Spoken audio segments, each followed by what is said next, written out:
guys, today I'm playing Photopsia, which is a tale of horror inspired by the phenomenon of photopsia. It's about a young girl named Iris. Had the girl known what the events that would follow her suspension would lead to, she might have tried to never let things get that far. However, deep down, she should have known that they would be nothing short of a blessing. Perhaps morality was not something a 14-year-old teenager would much care for, or perhaps the fact that she had been met with various misfortunes along those years had dulled it. For the girl, daily life was miserable and mundane. It was like a disgusting, swampy cocktail that consisted of a routine as dull as lead, mixed in with a dash of animosity from her human peers. It had only been a matter of time before the girl's mind became clouded by a thick, dense fog. An apathetic kind of nihilism that made everything feel pointless. To a certain extent, that had always been a part of her but ended up significantly thickening during the past 2 years. Today, however, the girl had reason to be proud of herself. The monotonous routine had been broken, and she wouldn't have to return to her peers anytime soon. Though she couldn't express it properly, and there wasn't anyone to convey it to, she was giddy as she could be. Oh my god, it's kind of how I feel. As the girl turned the key to her house and opened the front door, the familiar dim and cramped hallway greeted her. No one was home. It's not as if she expected anyone to be, but it still was a slight blow to the girl's mood. It was quite typical for no one to be home. As usual, the girl's father was absent. His trips tended to leave him out of the picture for at least a week. He was a truck driver that transported goods through various European nations. It wasn't something to brag about, but it was enough to support the both of them. In the current situation, his absence could be considered a blessing. There would be no angry yelling, or at least not face to face. It was a detestable situation that left no one happy, but supposedly it was a parent's duty to scold their child whenever they did something socially unacceptable. The girl stepped inside, swinging the door behind her shut. Oh my god, she came to a fight? As she flipped the light switch to her right and wiped her shoes on the doormat, she murmured, "I'm home." Crouching down to slip off her shoes, she opened the worn-out, askew shoe rack and exchanged them for a pair of simple home slippers. Oh my god, what happened? Still bending over, her eyes lingered on her lower legs, investigating the shallow cuts that dotted them. Most already had proper scabs, several streaks of blood had flown down and stained her socks. It wasn't a lot of blood, but the wound still bled more than expected. As the girl stared, she bit her lip in discomfort. The usual lights had begun to dance in front of her eyes. The girl wasn't used to getting injuries that made her bleed. Hours earlier, the girl had gone into a physical fight at school. The brawl had, unsurprisingly, concluded with her getting knocked out into the bushes growing in the school's courtyard, when it ended up having surprisingly sharp thorns. Maybe it had been a mistake to attack a classmate with a beefcake of a boyfriend. Oh, but on an emotional level, it seemed to have been satisfying at least. Of course, the rowdy, chihuahua-like girl had acted like she was a pure, innocent victim, and thus she and her older, serial repeater bodyguard had gotten off scot-free. The girl lightly touched her bruised eye. Now and again it would be visibly throb, gradually worsening into swelling. She sighed and carefully placed her backpack on the floor. It was sturdy despite being second-hand, so it luckily hadn't gotten scraped up during her tumble into the bushes. With a dismayed look, the girl blinked a few times, trying to get the stars to leave her vision. It danced endlessly, almost in a taunting manner. Shutting her eyes, the girl took a few deep breaths. Doing so for about a minute usually helped her with getting them out of her sight.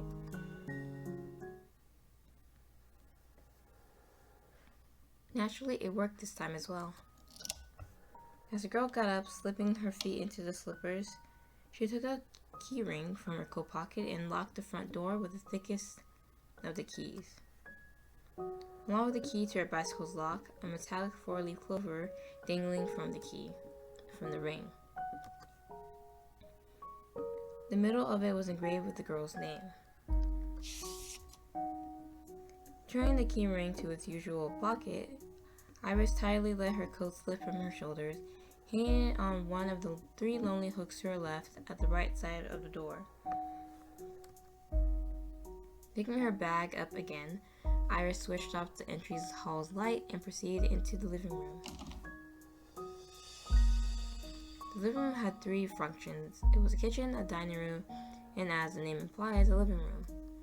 But now that her father was gone, she wouldn't be using the dining area. The dining table was more for morality. Iris herself preferred to eat on the couch while watching television. There were 4 other rooms in the house, 2 small bedrooms, a bathroom, and a small utility closet with a washing machine and dryer and other cleaning tools. Overall, the room was a little cramped, but the girl was at ease with that.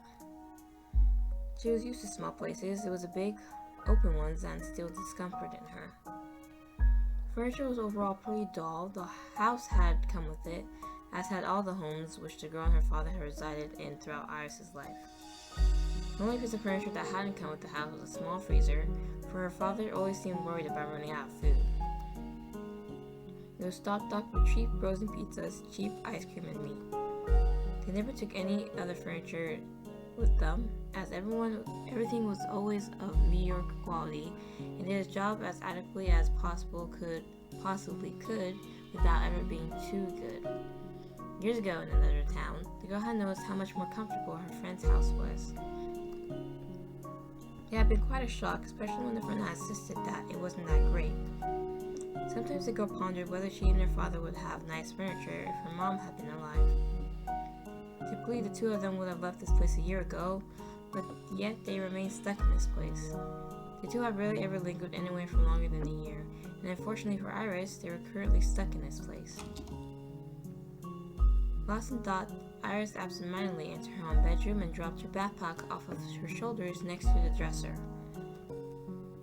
The room was impersonal, save for the things on top of her dresser and the star-themed bedsheets which she had gotten for her birthday a few years ago. On top of the dresser, there were books, small gemstones, and a glass of water. The books are mainly ones that Iris needed for school. However, there was a scrapbook and a library book about ghost sightings among them as well. It was a French book, right? Nothing intrigues a girl like a good, scary story. Iris tried to be skeptical about the described sightings, but after seeing one of the photos and reading some passages from the books, it was something that was easier said than done. She couldn't help but feel somewhat paranoid whenever a particularly scary passage or image randomly popped up in her mind. Iris really wanted to keep it, but the book would need to be returned to the library next week. Generally, the girl liked pretty and unusual things, and thus over time she had collected gems, namely a tiger's eye, a blue sunstone, and an amethyst. But those were her primary focus around the time she first discovered gemstone. Later in her gem phase, she had taken more of a liking to iridescent gems such as labradorite, opal, and fluorite. Even if spending money on them meant she could buy other things, Iris would rather spend her money on the colorful stones than on new second-hand clothing, even if it got her into trouble with her peers. Besides, at this point in time, the hatred between her and her classmates was unfixable. Even if she somehow would begin wearing the newest of the new, it's not as if it would magically fix her social life. Before she had started collecting gemstones, Iris had also been collecting pretty-looking pebbles. Whenever she saw one in someone's garden, she would take it. No one would miss them, and she found it a waste to have such a pretty stone to be left unacknowledged. To this very day, Iris still carries the prettiest of pebbles in her backpack at all times, to look at them more closely during school breaks whenever she felt down.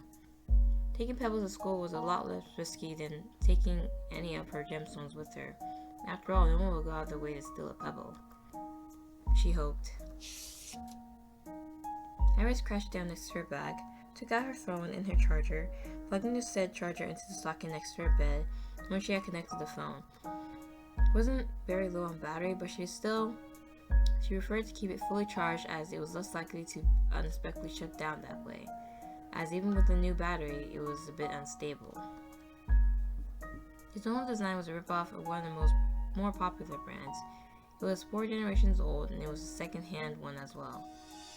To Ospar's anger, it had come with a crack in the screen that hadn't been in the seller's image. This won't have been the girl's birthday present this year. Even though the quality wasn't as high as that of her classmates, it wasn't good enough to place a bigger than 2 megabytes on it. It had overjoyed her to finally get a phone that she could use to surf the net and watch online videos with. It was only natural for Iris to have a phone on her, with her father being out so much. Her previous one had been an old NKYA model. She had kept it just in case the new one would break down, or for when someone would destroy it on purpose. Iris popped down onto her bed upstairs, and as she did, she saw the dancing lights again. She sighed, but stared at them for a while. The fight had tired her, even though it hadn't lasted longer than a few minutes. It was more than she could handle. Due to the stars that would pop up whenever she exercised or got dizzy, her father had told her that she wasn't allowed to do sports. At school, she was only allowed to participate with the warm-ups during PE class. Though he had arranged it to protect her, it backfired and became just another excuse for her classmates to single her out and bully her. Iris frowned and spotted at one of the stars before closing her eyes again. It was almost as if she felt something when hitting it, but her father had told her not to focus on them too much, as it could permanently damage her eyes. The girl was skeptical to believe that actually was how it worked, but did as she was told anyway, just in case.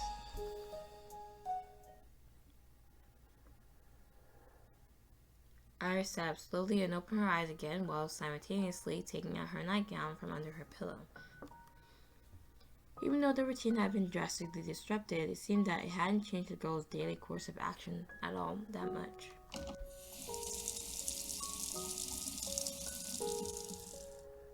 After having showered, Iris bandaged up the cut on her legs, put on her nightgown, and threw the clothes she had worn into the washing machine. Usually she would shower right before going to bed and wash her clothes in the weekend, but she had bled a bit into them and didn't like wearing filthy clothes. The girl's sweater was her only worn piece of clothing, and her skirt was the only one that still fit her. Her father did not have the money nor the time to go get her anything else. He had always insisted on joining her to select clothing that didn't stand out too much, but his taste was old-fashioned that Iris, despite his efforts, ended up sticking out like a sore thumb. Whenever she would confront him about it, he would get angry and start yelling at her, and thus Iris appeared to bring it up again. Clothes shopping was always something that was procrastinated. It was not as if her father had actually promised her to do it, so she had no reason to expect him to ever come along. And so there was no reason to expect getting any new clothes either. She had to take care of the ones she had. As the washing machine filled up with water, the girl left the utility closet. She hadn't eaten anything since lunchtime. The kitchen didn't quite have a proper counter. It had been replaced with a small freezer. Thus, Iris and her father would just use the dinner table to prepare food. The next dinner would most likely be pasta, arugula, and steak. The girls' cooking skills were above average when compared to those of her peers, as to be expected of someone who was home alone so often. The pepper to salt ratio seemed to be close to perfection, and she had a great fondness for garlic. The girl got out a knife and ripped off a clove from the garlic stored in the fridge. As she cut into the pieces, she wore a satisfied smile. The soft sound of the knife tapping against the cutting board was mild and pleasant. Even once the clove was divided into dozens of smaller pieces, Iris kept cutting them up into smaller pieces. Every steak she prepared, she made with garlic. She would smear garlic butter on top of it. Not only that, any sandwich that wasn't sweet had the same buttery spread. Man, she liked garlic that much. She also smeared on her steaming pot pizzas right as they were fresh out of the oven. Okay. Her cooking was limited to whatever her father could afford. Once in a while, he would buy some spices for Iris to experiment with. This time it was rosemary, the dew of the sea. Cutting up things was Iris' favorite part of cooking. Along with creating sauces, it felt a bit like she was making a magic potion. After a while, the pasta was boiling, and the juicy steak was sizzling in garlic-filled olive oil. Eventually, the meal was on her plate with the predictable addition of arugula as the girl sat on the couch watching the news and watching the usual reporter.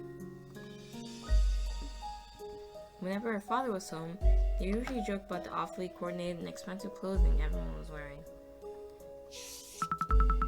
The food scandal. Recent reports from the health inspection state that significant quantities of horse meat have been found in several meat products sold at fast food chains and supermarkets. Ah yes, the horse meat scandal. I remember when that was a thing. Well, maybe it still might be a thing. This meat originates from a foreign company. When reaching out to the supplier of the meat about the matter, they had no comment. Iris rolled her eyes. Figures. Why are they even expecting them to respond? Of course they wouldn't. But horses aren't in abundance, so like, why would they use horses? I'm just thinking if like people are actually using horse meat. Like horses aren't like they're not abundant type of like animal, right? The girl stared at their own steak, squinting a bit. Was it horse meat? She examined it for a bit longer before shrugging and sticking the piece into her mouth. She said, "Oh." When reaching out to supermarkets and fast food chains that did business with the horse meat supplier, all of them stated that they had cut ties with the company.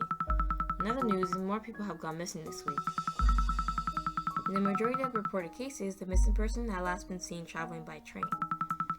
Rumors of a serial killer are on the rise, however, the police forces that investigated the disappearances were quick to dismiss them. You don't want to rush into any conclusions. There's not enough evidence to conclude that there even is a serial killer involved. The common denominator of these people is that they're loners with a history of mental health problems. There is no evidence suggestion that any of them have been abducted, harmed, or even followed around for that matter. Our officers are working hard to locate the potential victims, but so far, we don't have any solid leads.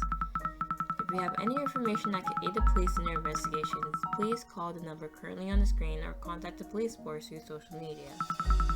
Now on to the weather after our break. The girl, Iris, groaned. Commercials rolls up to 7 to 8 minutes on this channel. 7 to 8 minutes. He would often repeat the same garbage commercials over and over again. His program was brought to you by Minty Fresh Toothpaste. 2 treatments with Minties a day will keep the cavities away. Are you tired of having bowel trouble? Spun our research on genetic organs for analysis special purposes once our research is finalized. Iris zapped away. Her father didn't really care about watching commercials, but she didn't want to waste her time with them. Eventually, she found a channel with a baking competition that looked interesting. She probably would not really get the means to make the same recipes herself, but that didn't diminish the joy of watching them. The contestants had to make apple pies of their preference. 2 people will be kicked out at the end of the episode. The girl eagerly stared at the creation of apple pies from her nation's typical crumble apple pies. Is she in England? 2 lattice pies to apple galettes. They all looked mouth-watering to her. As the girl passively finished her food, she left the TV on in the background. Iris hastily collected everything dirty and put it in the sink. She put out a dishcloth onto the freezer and began washing the dishes. Of course, she wanted to see what was going on in the cooking program, but what she wanted even more was to go to bed. Sleep was already in her eyes. She had trouble keeping them open. Naturally, the bruise didn't help either. The TV was hard to hear with the background noise of the sink and the dishes as Iris scrubbed them cleanly in the bubbly water. When she finished cleaning the knives, she washed a bit more absent-mindedly, her eyes closing for a few seconds as her hands kept working. Gradually, she spaced out more and more, making the process a lot more slower. When she was done, the cooking show had already ended and the commercials had started playing. Iris sighed and carefully dried off the cutlery, returning them to their respective locations and then spaced out once more. Again, she saw lights dancing in her eyes, but she was too drowsy to care. Even the washing machine cycles were done by now, so she made haste to do the laundry. Without bothering to turn on the lights in the laundry room, she robotically took the clothes out of the washing machine, shut it down, and threw the clothes into the dryer as she shut the door behind her. On a typical day, Iris would always drink a cup of tea before bed, but today, she wouldn't even get to drink her tea before falling asleep. However, today, Iris just turned off the TV and the living room lights as she returned to her own room.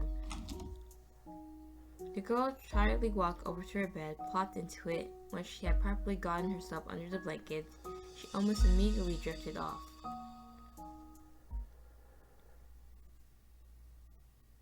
The pleasant scent of a bergamot was the first thing I noticed upon waking up.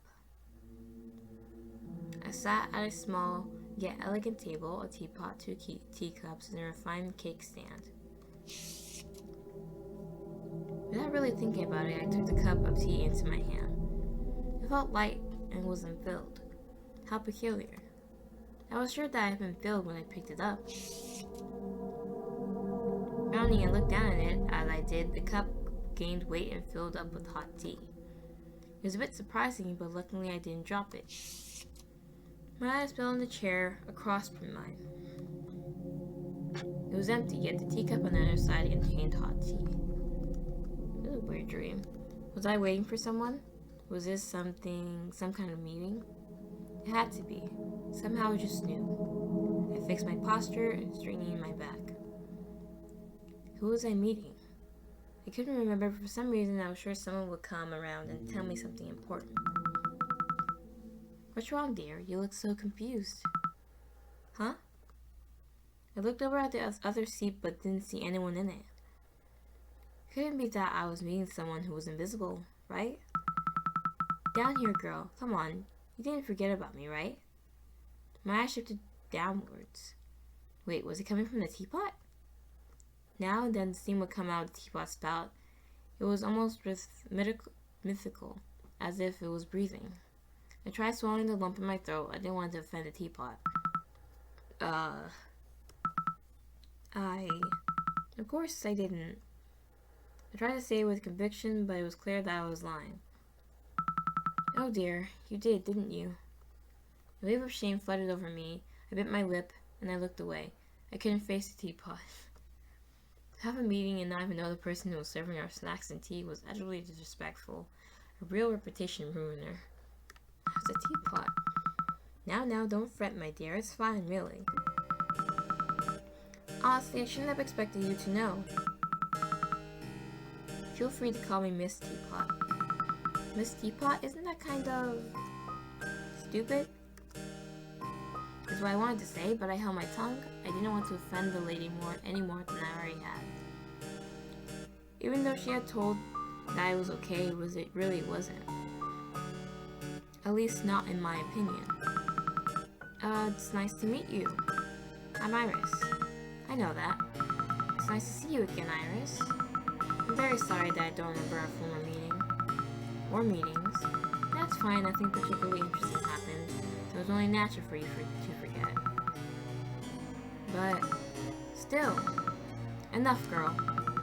I have only so much patience for endless, unproductive apologies. Just say thank you and be done with it. The sudden sharp tone threw me off. It was very frank. Usually people didn't respond like that, but then again, Miss Teapot wasn't exactly a person. Thank you. There, isn't that much better? Now we can have a productive conversation. Right. Ask about Miss Teapot, ask about where you are, ask about the person versus me. Ask about where we are.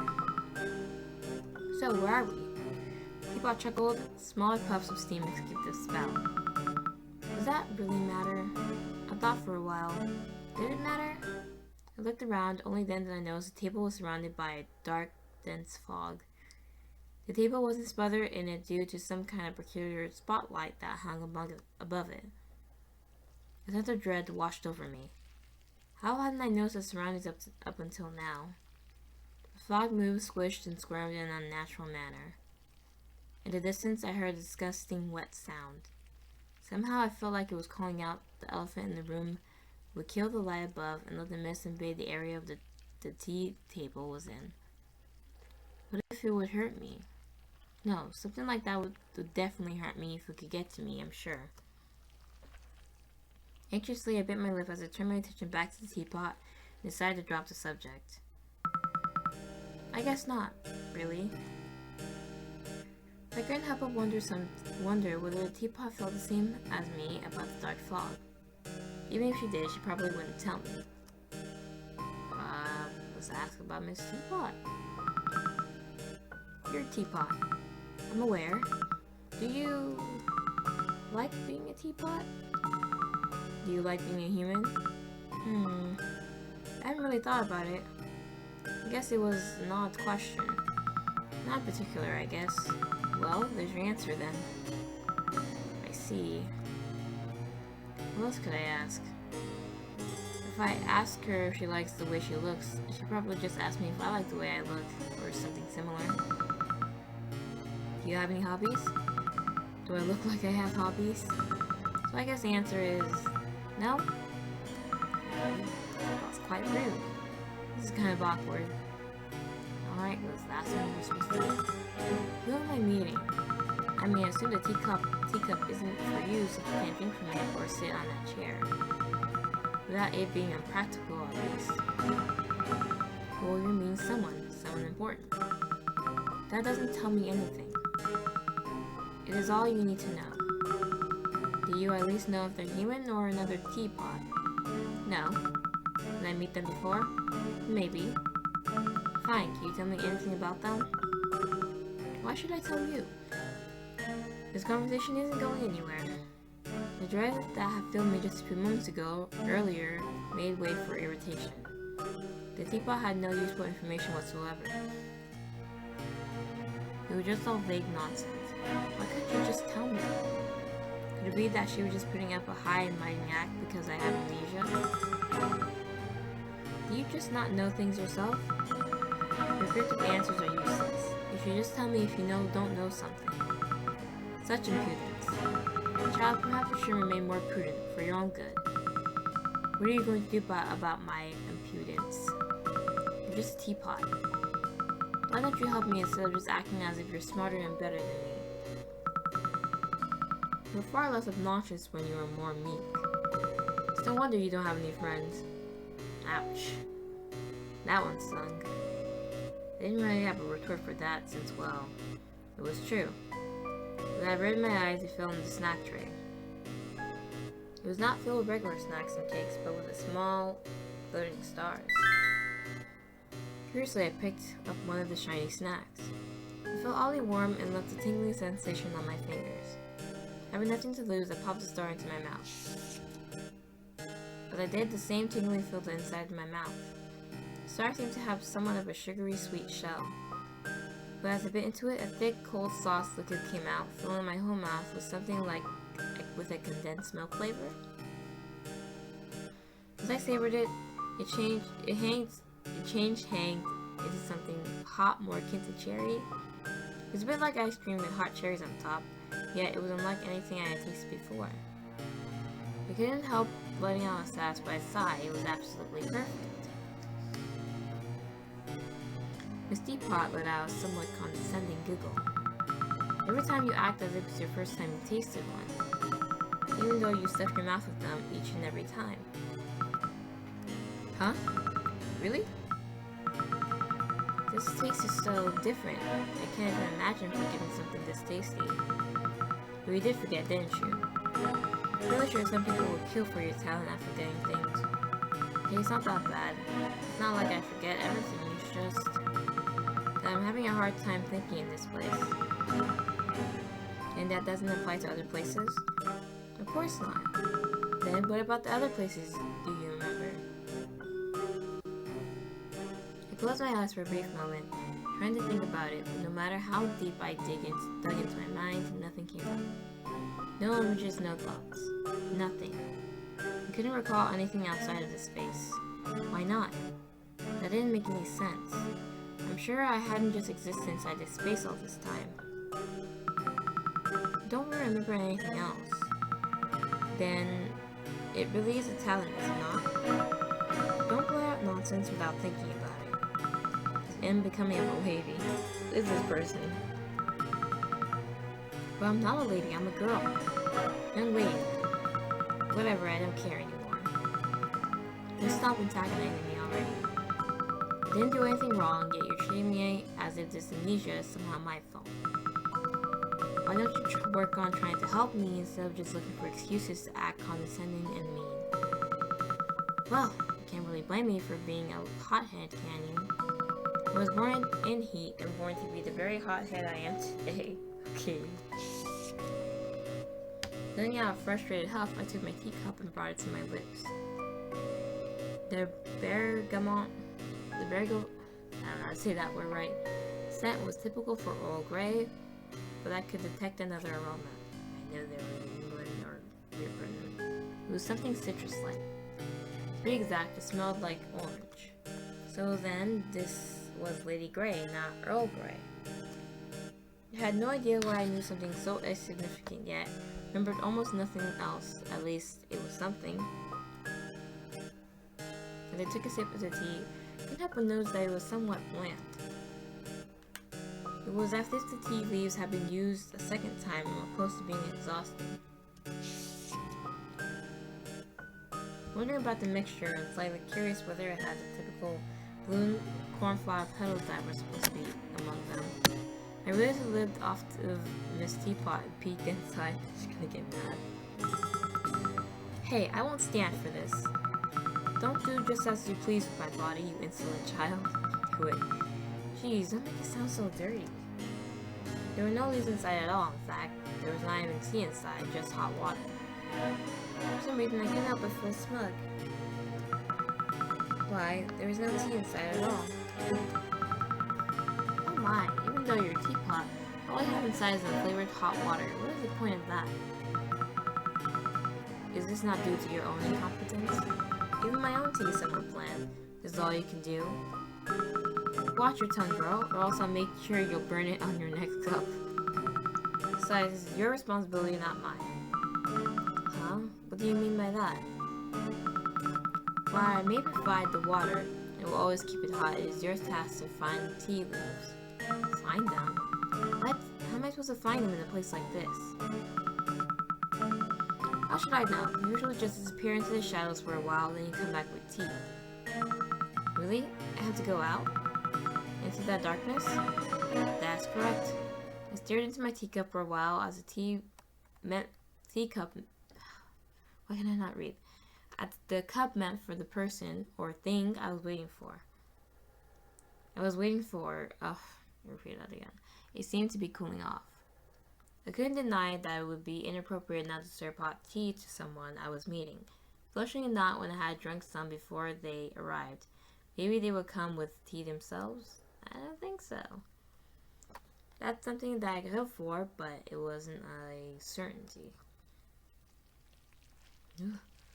As I peered into the dark mist, I felt nothing but, oh my god, that's a big word, trepidation, as if going out in it would destroy me.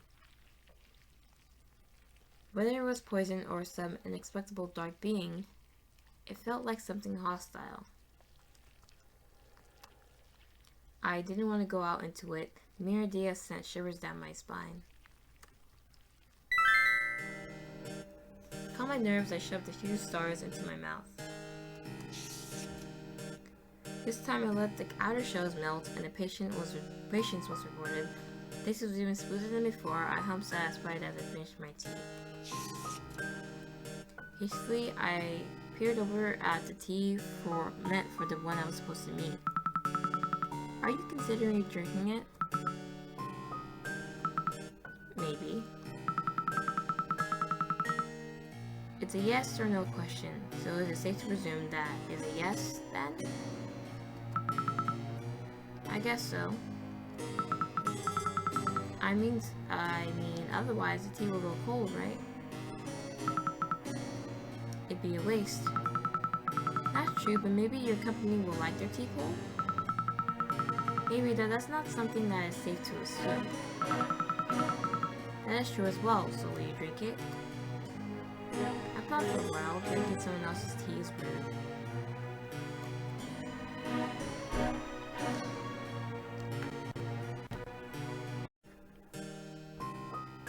But if it was meant that the guests would get new fresh tea, it wasn't all that bad, was it?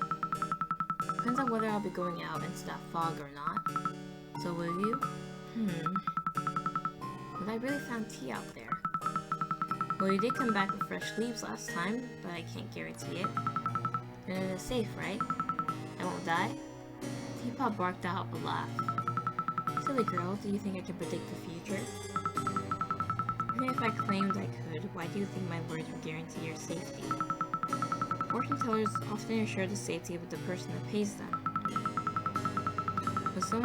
but someone who dies after being told they live never lives to tell the tale of how that was a lie. How assuring is that? So what you're saying is that you don't know. No, what I'm saying is that I will say that you'll survive if you make some leap. You're an awful conversational partner. Don't worry, dear, you'll survive for sure. If there's everyone will believe that after your little rants. Besides, you're the one that's the awful conversational partner, not me. Sighing, I tried to calm myself down. The issue was whether or not the tea was worth it. I pondered about it for a while. Going out into that darkness felt as if it would be a death sentence, but if Miss Teapot insisted on the fact that I had returned from it before, it might not be as lethal as it appears to be.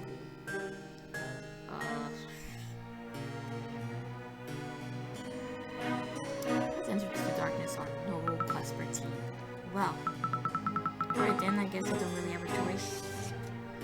I took the teacup that was still full and downed the lukewarm tea. It wasn't really great, but it's not like I was expecting it to be. My, how boorish. Let's see. How about I give you an actual reason to complain? How do you plan to do that? Pushed my chair back with my feet and got up. As my feet made proper contact with the surface beneath them, I noticed how wet it was. They had been touching the off floor before, yet strangely enough I hadn't really paid mind to the water flooding it. Although it didn't go all the way up to my toes, it was still a significant amount of water. Was I walking on top of water? Squinting, I peered into the liquid surface beneath my feet. I didn't see anything besides water, not even something that looked solid. How odd. There appeared to be some type of tall grass around the table, but I simply couldn't wrap my head around how it would grow without any earth beneath. I tried forcing one foot in deeper, but it seemed impossible. That probably meant that it was stable, hopefully. Suddenly a realization hit me. What if this was the water that automatically filled up Miss Teapot? I made a face. The last thing I, or anyone else for that matter, would want in their tea was water that had been contaminated by someone's feet. Shifting my attention back to the teapot, I walked over to her side of the table and stared down at her. I knew what she was going to take her. I'm going to take you with me. What? You can't just do that. I'm a teapot, not an adventurer. I hardly see the problem here. It's going to work out nicely for the both of us. This way, I won't be the only one that will get hurt if anything happens inside that fog. How would that work out nicely for me? If you get yourself killed, I won't be able to come back here by myself. Well, next time I forget about things, you'll be able to brag to me about how brave you are. When I praise you, I've forgotten how much of an unlikely person you are. I don't want to go, as my duty is to be here. Suppressing my smile with great effort, I tried to sound as sarcastic as possible. Yet the mirth was audible in my voice. Wow, isn't that just too bad? That's so sad, my heart goes out to you, really. Oh, you awful brat. You better watch your hands, I'll spill hot water all over them. I might just leave you somewhere over there if you do that, or even shatter you onto the floor. How would you like that? I guess won't be pleased with that. Yes, but does that matter? That doesn't matter if I'm dead, right? I grinned as I carefully picked up the teapot, supporting the bottom with one hand and holding the handle with the other. Turning around, I came face to face with the dark fog. It squished and squirmed just as rapidly as it had done before. As I took a deep breath and was about to step in, I stopped. I had wanted to move, I really have, but my legs refused to cooperate. Knowing that I turned around and faced the disgusting fog, they had locked in faith. You're not going? That's lovely, we can both stay then. I frowned at the teapot in my hands, forced a broad, cocky smile, and flashed it at her. Once again, I took a deep breath before forcing my left leg into the darkness. If anything had motivated me, it was the will to get her to act unlike herself. Or at least that's what I was trying to convince myself of in my mind, to distract from the potential death sentence that this decision was. My right leg quickly followed, and before long, I was out of the light and inside the darkness. For a while, I just stood there. I was on the same kind of surface as I was at the table. Strangely enough, there was no vegetation beneath my feet. There was a bit of a grassy scent in the air, which was quite relieving as I had expected the fog to reek of either chemicals or death. It wasn't like I thought it'd be, though the air was filled with more moisture than the area that it was in spot. It wasn't hostile, but that didn't mean I could just let my guard down. Maybe it will reveal its hostility later. Just as I thought that my eyes adjusted to the darkness as they did, I saw floating lights that I hadn't seen in a while, sitting at the brightly lit table. For a while I admired the sight of the stars dancing freely inside the mist. Maybe they caused it to move in such a peculiar manner. I really wondered whether I could eat these too, but that's not what I was here for. See, it's not that bad, you spineless coward. You're right. We'll be back then. Absolutely not. No. I don't know if it will get worse. Fine, then just get this over with. I nodded and cautiously advanced forward. Although it was a bit aimless, but I felt like relying on instinct in this place would probably work better than thinking about it. I get the feeling we'll be roaming through this darkness for a very long time. Since Miss Teapot is with me, I guess we can talk. We should talk about the fog.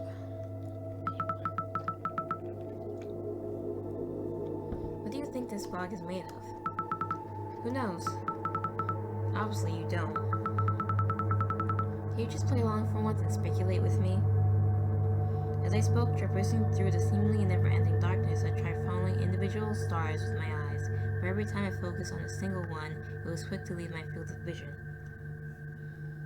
Though they shine brilliantly inside the darkness, I either didn't want attention or were messing with me. Even if they were, at least they were pretty. I felt a bit silly now being here and seeing this place. To think I was so scared of such a beautiful place. Yes, I do agree that you're being very silly. You're scared too, Miss Teapot. In fact, you're still being ridiculously silly, taking me with you and all. Ignoring the snide remark, I returned to the topic at hand. This fog feels kind of warm. It's weird. How is it weird? Well, usually fog forms when there's a big difference between the surface and air temperature, right? You tell me. Well, okay, I guess you don't know. What's weird is that both the surface and fog are warm. Frankly, I think the coloration is more peculiar. Finally, Miss Teapot was contributing to the conversation. Hell might as well have frozen over. Oh, really? That's true. When I saw the water around the table, it was clear and mainly reflected the color of the light above. It didn't have this weird purple glow at all. Don't sound so happy all of a sudden, it's disgusting. Your voice sounds much better when you aren't. I'm sorry. How about clearly not frozen over and wouldn't freeze anytime soon? Let's talk about the trip. How long will it take us to get to the tea? Depends on how quickly your dainty legs are. Obviously, but you didn't really answer my question. You don't deserve it after kidnapping me. Just admit that you don't know the answer. It struck me that I didn't actually know how big this space was. I could end up walking aimlessly for days.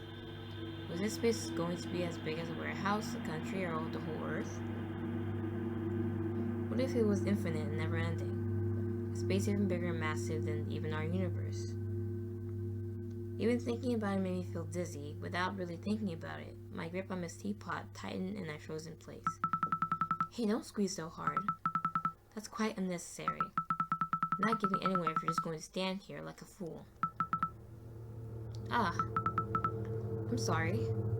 Despite how unpleasant she was, the fierce yet breezy voice snapped me out of my toxic train of thought. I loosened my fingers grip and took a deep breath. I'll be fine, probably. I didn't need to think about things that were unnecessary. My mind tended to wander off into thinking grim thoughts, and this was just another case of that happening. Is there anything I should keep my eye out for? Tea. I shouldn't have expected any other answer, huh? Let's talk about Miss Teapot's water. Do you refill automatically? Maybe. Why are you asking? Answer me first, then I'll tell you. I don't want to answer the question that badly. I sighed. Why did she have to be so difficult? That means I just had to figure it out myself. Miss Teapot's steam supply seemed never ending, so I could safely presume that she was being naturally refilled or producing the water herself. A teapot of her size should have been empty by now. Plus, it wasn't just a supply of water, the heat must be regulated by some sort of magic as well. You think too much. You'll get wrinkles early if you keep that up. Why should I sound like a bossy mother? Would she stay alive if I poured all the water out of her? Would it hurt her?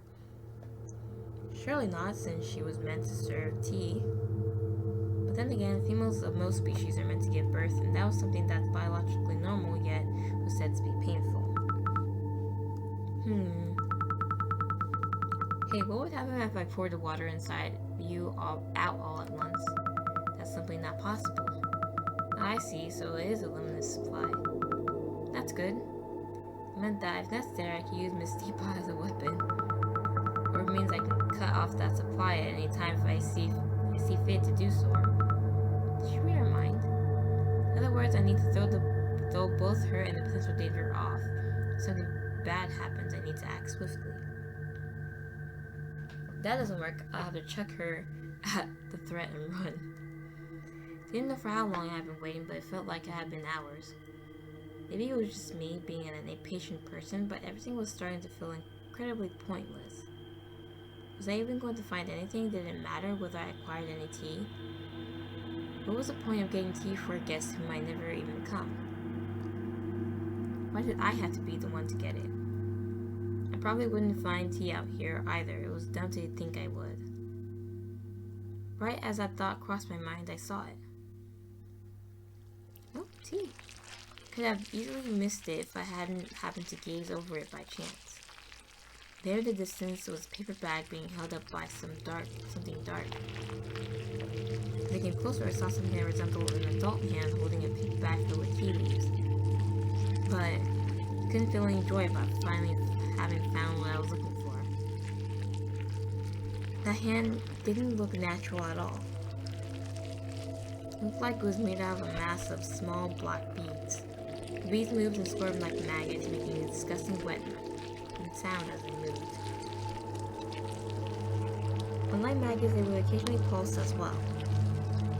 What? What the hell was that? The hand appeared to be hovering in the air due to the dense fog. The hand itself stayed still. It would have looked like a statue if not for the squirming and pulsing beads that formed it. All I knew was that I didn't want to get any closer to it. What are you waiting for, dear? That's the tea. The teacup called me dear again as if she was trying to comfort me. She probably wasn't, though. I hadn't even noticed how hard my hands were gripping the teapot's warm porcelain surface. The knuckles on my left hand had turned white, and I had accidentally tilted my hold of her. I took a deep breath and closed my eyes, trying to steady my breathing. The disgusting sound the beads produced made it impossible to calm down. Arguably, only hearing it squirm made it worse. Come on, you're just about done. You just need to take the tea. You can head back as soon as you get it. I peeked behind me, but I didn't see the tea table's light at all. Getting back was going to take me forever. For attack, I can only rely on Miss Teapot. All you need to do is just follow your instincts again, and we'll get back there. Alright, I understand. Slowly I walked up to the hand and couldn't see a body attached to it. It looked like it had manifested within the mist itself. I looked over at the paper pack of tea and tried to focus on the tea inside it instead of on the other hand. Ugh, Darjeeling. That's delicious. Oh, that's tea name. Thank you very much for the wonderful tea. Trying to make conversation with the entity might be a bad idea, but being polite never hurt anyone. Or maybe it did. What was left unimportant. The one with the hand didn't reply as I stopped supporting the bottom part of Miss Teapot and reached out to the surprisingly dry package. Trying to keep my focus on having a stable grip on her hand with my left hand, I avoided staring too much at the pulsating, beating hand. Hastily yanking the tea out of the hand's grip, the beads offered a little resistance as I politely bowed my head. The hand lowered in the air for a little while longer as I took my distance, taking a few steps back. The beads that held the hand fell apart and sublimed into the dense fog before they even hit the floor. As it fell apart, I thought I saw some kind of tendrils in between the beads, followed with them that had probably kept the beads together. Though it had spooked me a little, the beads luckily hadn't attempted to grab me or crawl onto me. So, I guess they were part of the fog? I mean, they disappeared into the fog before they could even fall into the water. If so, why didn't they just manifest sooner? Perhaps they wanted you to work for it. Maybe, who knows? Turn around. Huh? Did you say something? No. Have you gone daft, child? It wasn't that scary. What kind of coward are you? You're a coward too. Wow, you went right back to being your usual caustic self, huh? Oop. Turn around. You need to turn around. There he was again, an intrusive thought that couldn't have been part of my own. Couldn't even compare it to the weird thoughts that would pop up during potentially dangerous situations. Like when you hold a knife in your hand and think, I could actually stab myself or someone else right now. I wouldn't, but I could. Or like when you stand at the top of a high structure or cliff and think, I could jump right now and I would die just like that. There's actually a name for that. Thoughts like that are probably our survival instincts hinting at the most awful outcome of a situation so that we recoil and avoid letting things come to that. However, this thought wasn't the kind of intrusive thought. It wasn't the voice of my internal monologue, nor was it my survival instinct. Though I heard the words as if they had come from my own mind, I knew that they weren't mine. For some reason, I felt that it was the hand's owner. It was like a being that was calling out to me.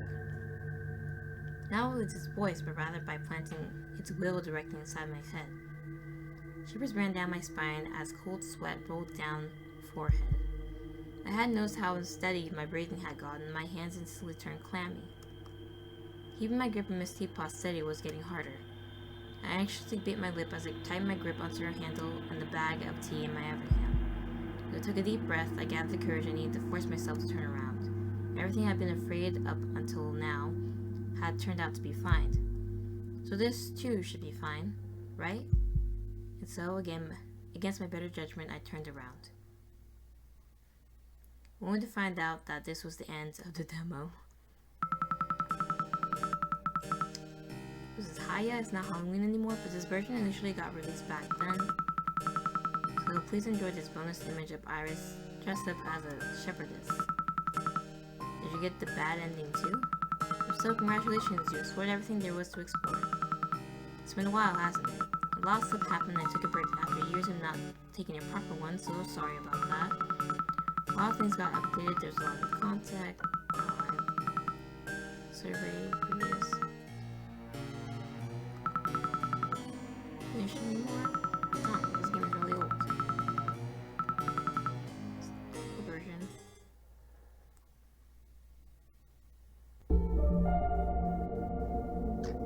Alright, so that's it. That was a very interesting story.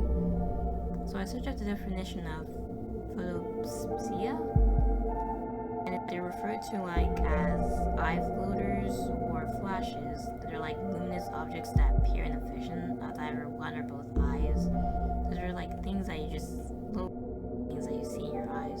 I have heard of this condition before actually too. And at the end, Iris was talking about like, you know, the jumping off a cliff thing, even though you don't want to, you kind of feel compelled to. I think I watched a video on that before about feeling like a compulsion to just do something like erratic, like hurt yourself, even though you know like it will just have a bad outcome to it. It's called something, but it's something like almost everyone kind of thinks about once in a while, basically. Yeah.